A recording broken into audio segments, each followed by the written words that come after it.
Hi, I'm Reverend Jake Sabe, and welcome to Children's Bible Stories.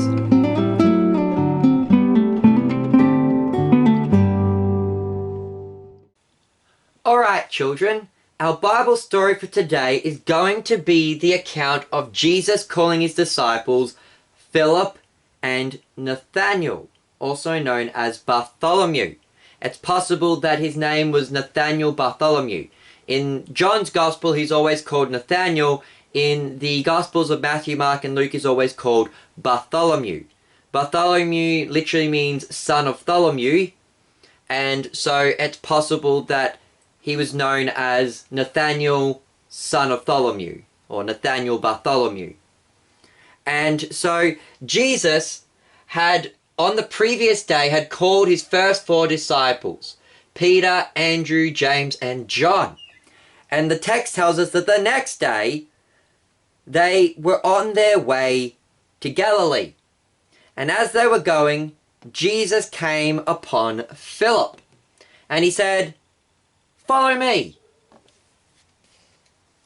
Now, Philip is said to have been a man from the city of Bethsaida, which was also the hometown of Peter and Andrew. And it's possible that Philip may have even known Peter and Andrew and been friends with them. Church tradition says that Philip may have been a fisherman, and that he may have also known Peter and Andrew through their fishing business. And Jesus comes to Philip and says, "Come on, follow me. I'm the Messiah. You can come with me now." And at that moment, Philip ran off and got his friend Nathanael. And this is interesting because in our previous story, we mentioned how Andrew ran and got his brother Peter, and how John had possibly ran off and got his brother James. And so now when Philip is called to be a disciple, he runs off and gets his best friend Nathanael. According to tradition, Nathanael was also a merchant, so that means he bought and sold stuff, and tradition believes that that's how Philip and Nathanael were friends, because they thought Philip, having come from the town of Bethsaida, which is where Peter and Andrew came from, that he was possibly a fisherman, and it's believed then that Nathanael may have been the guy who bought the fish off of Philip and went and sold his fish.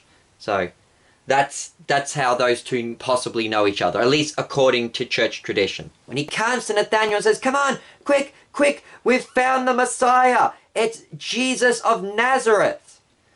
And that's when Nathanael, who was sitting under a fig tree, possibly having a rest, got up and was like, "Ugh, can anything good come out of Nazareth?" See, Nazareth in those days was a pretty bad town. Most of the people who lived there were unbelievers and very sinful people. And so, the idea that the Messiah, the Savior of God's people, would come out of Nazareth, that sounded quite scandalous. Nathanael was like, no, Philip, you're tricking me. The Messiah, he can't come from Nazareth. Nazareth is full of sinners and naughty people. Nothing's good coming out of there. But Philip was like, come and see for yourself. And so they came, and as Nathanael was coming, Jesus said, behold, a true Israelite. And by that, Jesus meant, look, somebody who actually believes. It is possible that when Nathanael said, no, the Messiah can't come from Nazareth, that it may have even been that Nathanael knew that the Bible predicted the Messiah would be born in Bethlehem. And so he's thought, no, there's no prophecy about the Messiah coming out of Nazareth. So Nathanael was a true, faithful, believing Jew. And then Nathanael said, how do you know me? And Jesus said, before Philip came to you, when you were resting under the fig tree, I saw you. And now, this was a miraculous scene. When Jesus said, I saw you, he didn't mean he was walking past the fig tree and spotted Nathanael. Nathanael knew that nobody had been around. And so, since Jesus knew Nathanael had been sleeping under the tree and that Jesus had been able to see him without being present, this was Jesus demonstrating his ability to see everything. that Jesus as God knows all and sees all, and that Jesus was able to see Nathanael through his divine ability. And so when Nathanael heard that Jesus had done this, he realized, this is the Messiah, this is God in the flesh. And so he answered Jesus and said, Rabbi, you are the Son of God, you are the King of Israel.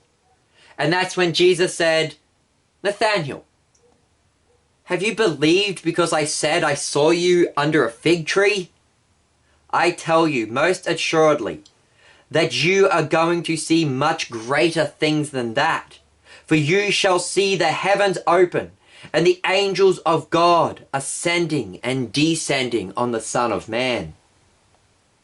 And what is important about that statement is, children, where in the Old Testament did the angels of God ascend and descend? On the ladder in Jacob's dream. That's right. When Jacob in the Old Testament was having a dream, he had a dream about this giant ladder or a staircase leading up into heaven, and the angels were ascending and descending on the ladder.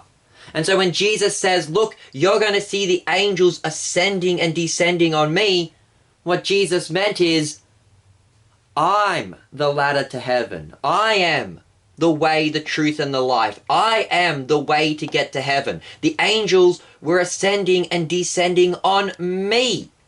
And so you, Nathanael, you will one day see this happen when I am made the ladder. And when did this happen, children? When did Jesus open the way to heaven?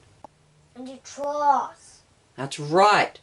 When Jesus shed his body and blood upon the cross, that's when the ladder to heaven was given to us. And Jesus says, that is the great thing that Nathanael was going to witness. And that, children, is our Bible story for today. I've been your host, Reverend Jake Zabel. Goodbye and God bless.